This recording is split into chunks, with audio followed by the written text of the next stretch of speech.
Hello everyone, you're welcome back to my YouTube channel. For this tutorial, I'll be learning how to make this simple headband, so keep watching. So for this project, we're going to be using fabric that stretches because we're not going to add elastic at the back of the headband. So this stretches along the head circumference.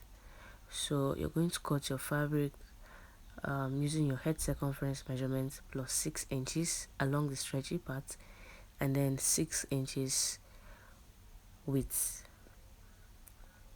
You can actually change the width if you want.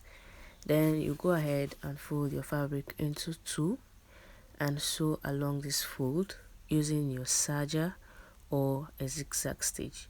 We're using a serger or zigzag stitch so that the stitches won't break.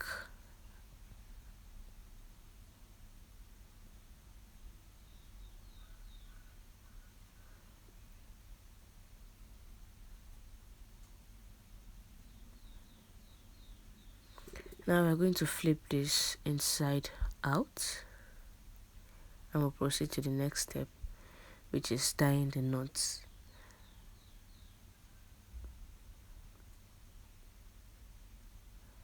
With the wrong side of the fabric facing up, that is where you just sewn, you're going to tie a knot like this. Just watch closely. You tie a knot.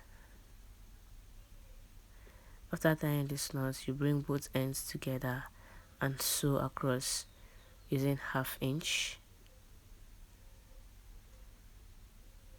Now after sewing across with your right side facing each other, you're going to pull your knot towards the seam you just made.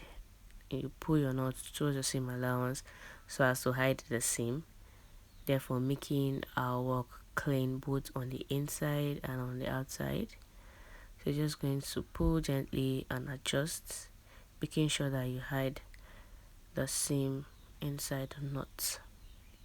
So I'll just do that. It takes about 30 seconds or thereabout, and voila, you have this. So if you've watched up to this point, don't forget to like, share and subscribe if you haven't. See you in my next video. Bye for now.